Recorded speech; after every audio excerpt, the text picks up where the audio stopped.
Fala pessoal, hoje a gente vai falar sobre esse livro aqui, sobre o sentido da vida de Viktor Frankl. Bom, o livro mais famoso de Viktor Frankl é o Em Busca de Sentido, né? Man's Searching for Meaning foi o primeiro livro que eu li dele. O Viktor Frankl foi professor de neurologia, psiquiatria alemão entre 1905 e 1997.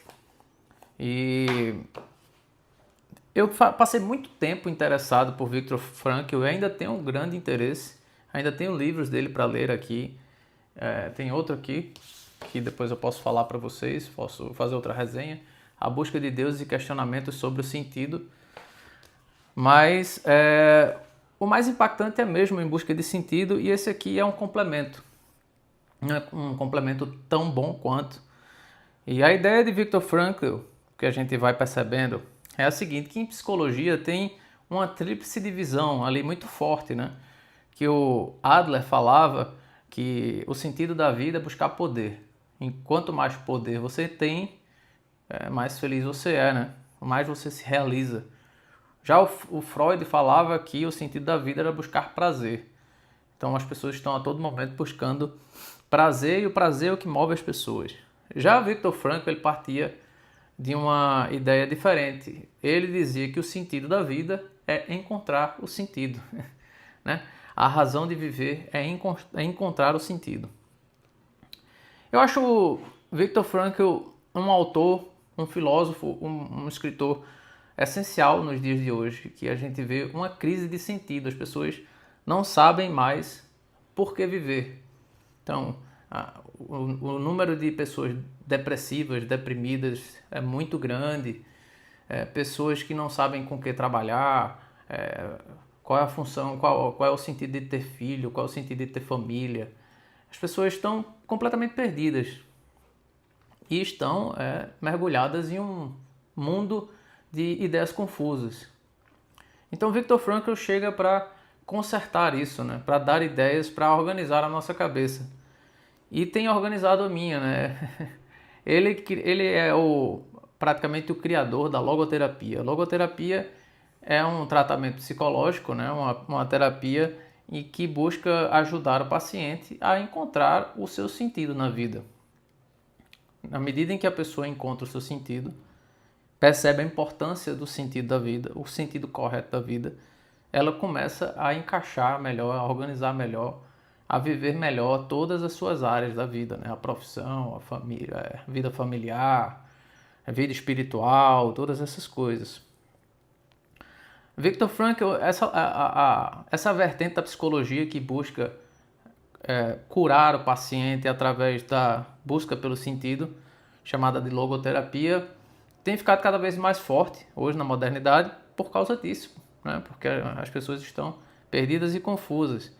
Eu, por exemplo, ia fazer uma pós-graduação, uma especialização, né, em logoterapia, e quem faz essa pós-graduação, quem faz essa especialização, pode virar um tipo de terapeuta, né? Você mesmo sem ser psicólogo, você pode oferecer esse serviço. Por enquanto ainda pode, né? Porque no Brasil a gente não sabe se vai ter algum problema de regulamentação. Eu acho que tem uma pressão grande por parte dos psicólogos para que o logoterapeuta tenha que ser psicólogo, né? Mas hoje ainda não tem, então quem faz essa pós-graduação, quem faz essa especialização pode virar um logoterapeuta e pode sim oferecer aconselhamentos, né? E fornecer esse tipo de terapia, né? Mas eu desisti, não é um momento adequado para fazer, talvez futuramente eu faça. E eu pensei em ir por esse caminho da terapia, acho interessante, mas também porque o assunto me interessa profundamente. Então eu estou sempre lendo alguma coisa, eu tenho um vídeo no canal já sobre isso também. Eu acho que eu tinha até mais, mas aí eu fechei o vídeo porque eu estou tentando dar um novo norte ao canal, né, para falar mais de resenhas de livros, vídeos completos ali fechadinhos de interpretações de livros. E os vídeos anteriores que eu tinha eram coisas mais destacadas, mais com um tom mais de aconselhamento e tal. E por enquanto eu não acho que faça muito sentido, mas talvez futuramente. Mas bem, vamos lá. Viktor Frankl, é importante dizer que ele foi um escritor, um psicólogo, um filósofo, psiquiatra, professor de neurologia e tal, mas um grande impacto do que ele fala, do que ele ensina, vem do fato de que ele foi prisioneiro de Auschwitz, né? Ele foi vítima do Holocausto, né? Assim, ele não uma vítima fatal porque ele sobreviveu aos campos de concentração, mas ele esteve aos campos de concentração. A mesma sorte não teve a sua família, né? Ele perdeu ali, perdeu mulher, perdeu pai, mãe, se eu não me engano. Mas a ideia dele que me chamou muita atenção é porque ele escreveu algo que está muito distante da teorização apenas, sabe? Porque uma coisa é... Chega um filósofo, um escritor, um pensador, escreve um monte de ideia, né? Um monte de abstração sobre a vida, se coloca naquela posição de arrogância, achando que consegue explicar tudo da vida, mas aquela pessoa não viveu nada do que ela escreveu, ela às vezes nem observou tanto aquilo que ela está escrevendo, ela só está tirando ideias da cabeça, e entre a teoria e o que acontece no mundo real, e o que as pessoas são capazes de suportar, existe aí uma distância muito grande. E na vida de Viktor Frankl, ele conseguiu desenvolver a sua tese da logoterapia, da busca de sentido, e colocou à prova na própria carne, porque ele foi vítima do regime ali de concentração, né, dos judeus. E a experiência dele nos campos de concentração é um negócio impressionante. Ele descrever de como as pessoas ficavam subnutridas, dava para ver todos os ossos praticamente. A pessoa ficava fraca e não podia demonstrar que estava fraca, porque se você demonstrasse qualquer sinal de fraqueza, os soldados pegavam você e já jogavam na câmara de gás ou matavam de outra forma. Porque eles queriam que os prisioneiros fossem saudáveis para trabalhar para eles. Então era uma tortura, né? O regime nazista, né, esse regime, não apenas matava, mas torturava as pessoas. Então tem parte do livro que ele fala que a expectativa maior do prisioneiro muitas vezes era chegar no momento da refeição e que era uma sopa nojenta lá, rala, às vezes tinha um pedaço de batata no meio. Então era a alegria do dia, pô, encontrou uma batata, uma sopa premiada. Mas eles não tinham o que comer, passavam o dia sofrendo tortura, muitos morrendo de dor ali, não podia transparecer que estava com dor, estava com alguma lesão, estavam sem força mesmo. E ele comenta, por exemplo, e o que é que ele percebeu? Ele percebeu que algumas pessoas não resistiam, ou logo morriam, adoeciam, ou eram logo percebidas como pessoas fracas e aí eles já sacrificavam. E outro grupo de pessoas conseguia resistir com uma força impressionante. E ele começou a observar que todas as pessoas que sobreviviam àquele regime eram pessoas que tinham alguma coisa para realizar. Eles queriam muito realizar alguma coisa no futuro. Eles viam um sentido para a vida delas. Eles não paravam para pensar, aqui a minha vida acaba. Não, eles queriam tanto alguma coisa que estava além dali. Eles nutriam uma esperança tão profunda que eles conseguiam resistir àquela atrocidade, né? Então aqui a gente aplica aquela frase famosa que alguns atribuem a Nietzsche, alguns atribuem a Viktor Frankl. Eu não sei de fato de quem é, mas é uma frase famosa que eu acho até que ela é mal traduzida, né? Que diz assim: quem tem um porquê para viver pode suportar quase qualquer como. Eu acho que soa feio esse quase qualquer como. Eu acho que é porque em inglês soa melhor. Mas em português eu acho estranho. Eu acharia melhor escrever assim: quem tem uma razão para viver pode suportar quase qualquer caminho. Acho que faz mais sentido. Que aí a ideia de, se você tem uma razão para resistir, algo te esperando no futuro, se você tem a sua esperança bem alimentada, você pode aguentar coisas que você nem imaginaria, coisas que você se surpreenderia que você seria capaz de aguentar. Então, ao mesmo tempo que Sobre o Sentido da Vida fala da importância de você ter uma visão de futuro que você, no final das contas, você tem que ser humilde, né? Porque você é humilde a ponto de dizer, eu não sei o que vai acontecer agora. Eu não sei como vai ser a minha vida no futuro, mas eu desejo sair daqui onde eu estou. Eu tenho algo para realizar e eu vou fazer de tudo para aguentar. Não sei o que vai acontecer, mas a minha parte eu vou fazer. Então a psicologia, uma filosofia, um jeito de viver muito fiel à realidade da presença das coisas, né? No sentido de que a nossa visão é limitada, a gente não consegue enxergar os desdobramentos, as consequências da vida. A gente consegue enxergar muito pouco e a gente tem que viver o melhor possível no dia de hoje. Então, por exemplo, um prisioneiro no campo de concentração não ficava pensando no amanhã, na semana que vem, no sábado, eles nem sabiam o que era uma segunda, terça, quarta, quinta. Não, essa divisão temporal não existia. É você acordar, ser torturado, torcer para ter o que comer, torcer para não ficar doente, no outro dia começa tudo de novo. É um regime feito para você perder a esperança. É um regime feito para você desistir. Então no livro ele fala que, por exemplo, muitos prisioneiros que desistiam, que não aguentavam mais aquela condição, eles corriam para o fio. Era uma expressão que eles tinham entre eles. E correr para o fio significava a pessoa não aguentava mais aquilo e ela corria e se jogava na cerca elétrica, né? Nos fios da cerca elétrica. E ela tinha um choque fatal e morria. Era um jeito de se suicidar.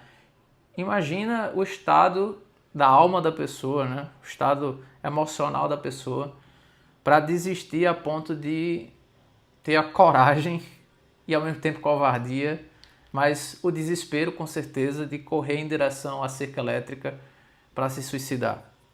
Mas no livro você vai percebendo que como o Victor é muito humanista, muito humilde e muito não preso, mas livre e convicto de que existe algo importante no futuro, você vai percebendo que ele é muito fervorosamente contra o suicídio. Porque ele diz exatamente, é suicídio, então tratamento, a eutanásia, essas coisas. Porque ele diz, olha, você nunca sabe o que vai acontecer com certeza. Então pode ser que um paciente que esteja 5 anos em coma desperte no dia seguinte. E quantos casos assim não já aconteceram? Victor ele diz para você entender o sofrimento, né? Não é para você descartar o sofrimento, porque o sofrimento tem um significado. Um significado educativo. Todo mundo que, diante de um sofrimento inevitável, sabe lidar com ele, não desiste, resiste e ultrapassa e vence o sofrimento, sai muito fortalecido.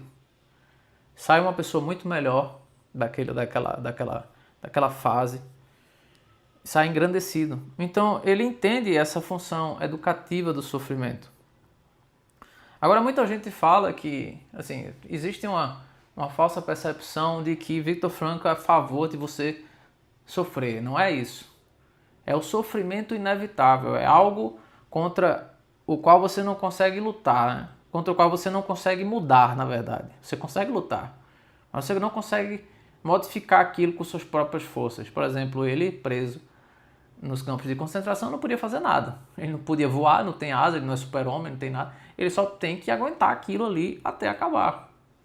Então nutria a esperança de que talvez no fechar do ciclo do nascer e do dormir do sol, de alguns ciclos que significariam dias, semanas, meses, porque dias, semanas, meses não existiam para eles. Era só o sol vai, o sol vai, o sol fica, o sol vai, o sol fica, a gente sofre e a gente quer que um dia isso acabe, né? Então a esperança é de que um dia acabasse. E ele só aguentou aquilo tudo porque ele pensava em, mais uma vez, encontrar a família dele. E ele decidiu que iria ensinar a filosofia, a terapia, o modo de ver da vida, que se transformou na logoterapia depois que ele saísse dali. Ele decidiu que ele sofreria, que ele aguentaria aquele sofrimento, e depois que ele saísse dali, ele poderia ensinar as pessoas a buscar um sentido e a entender melhor como lidar com o sofrimento.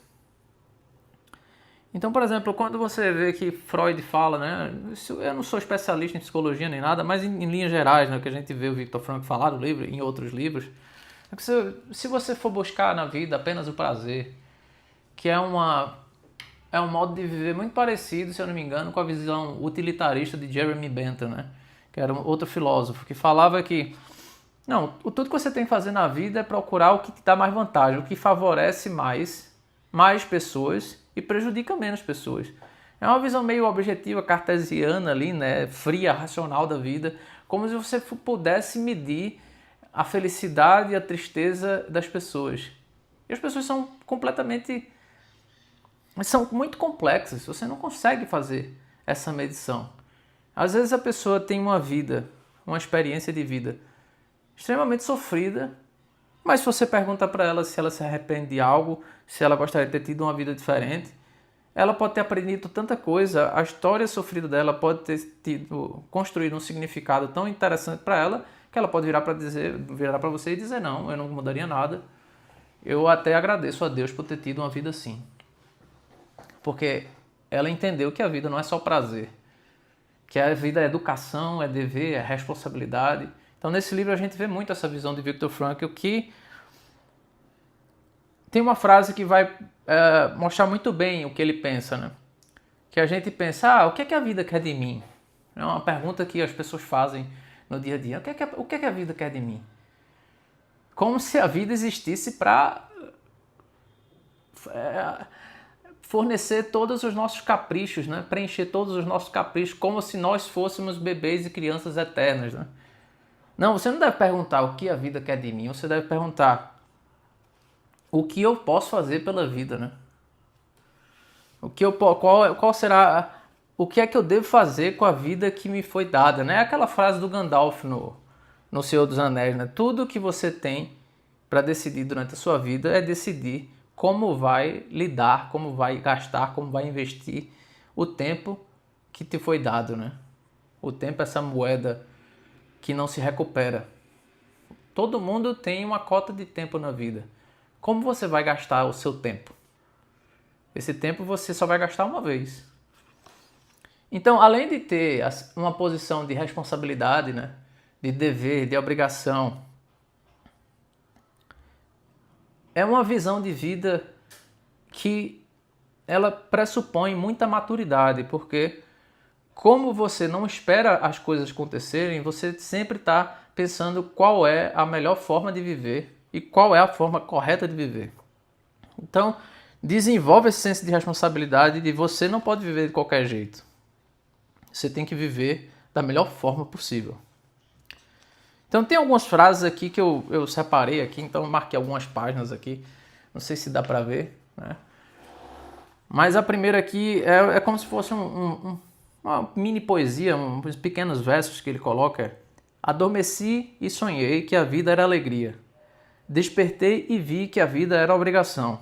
Trabalhei e vejo que a obrigação era alegria.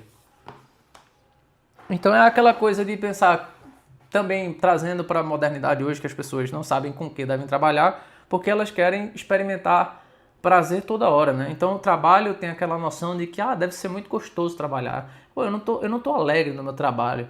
Não é prazeroso trabalhar, né? Então eu vou procurar o trabalho. As pessoas ficam perdidas, pulando de galho em galho, nunca se tornam realmente boas em uma habilidade, porque elas estão sempre mudando.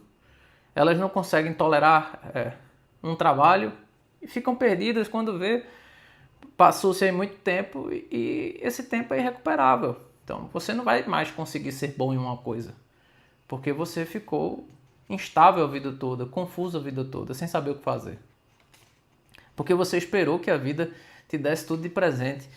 Mas a visão de Viktor Frankl não, você tem que ter a prontidão de fazer o melhor que você pode fazer com a vida que foi te dada. Então, assumir a obrigação e entender a importância da obrigação e cumprir a obrigação, o dever, da melhor forma possível. E aí ele entra no conceito de felicidade para ele. A felicidade não é algo que você sente no meio do caminho. Ela é resultado de uma vida bem vivida. Então, a noção de que você vai sentir prazer todo dia no trabalho, isso não existe para ele. O que existe é você fez um trabalho bem feito, um trabalho com significado, um trabalho útil, bom. Se você fez isso, você completou um ciclo e você vai se sentir feliz. Eu acho que é muito isso, né? Toda vez que a gente faz algo bem feito, por mais que dê trabalho, por mais que traga incômodo, quando a gente conclui aquela tarefa, a gente sente orgulho, se sente bem por ter feito. É a felicidade como produto de uma vida bem vivida. Então ele fala, né? O prazer em si não é nada que possa dar sentido à existência. O prazer é aquela sensação passageira, superficial, efêmera, né? Que não traz uma felicidade, não constrói a felicidade. São só apenas sensações. E ele fala também que as sensações não são bons professores, bons guias para a nossa vida. Porque, por exemplo, você está se sentindo cansado, mas você consegue lidar com esse cansaço em muitas situações e apesar de estar cansado, você faz algo que é mais importante do que o seu próprio cansaço.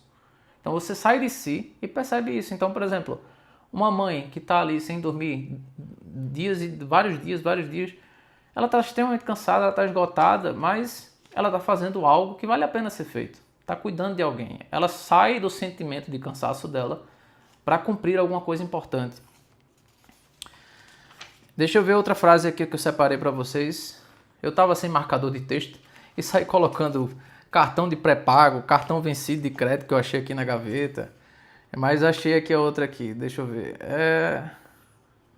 Ele tem uma frase de Goethe aqui que eu acho interessante, que ele fala: não há situação que não possa ser melhorada ou pela realização ou pela tolerância. Já é aquela ideia de você enfrentar a realidade, né? Então, a realidade foi imposta diante de você. Ou você enfrenta, sabe lidar com ela, ou você aguenta. É aquela ideia do sofrimento evitável e do sofrimento inevitável.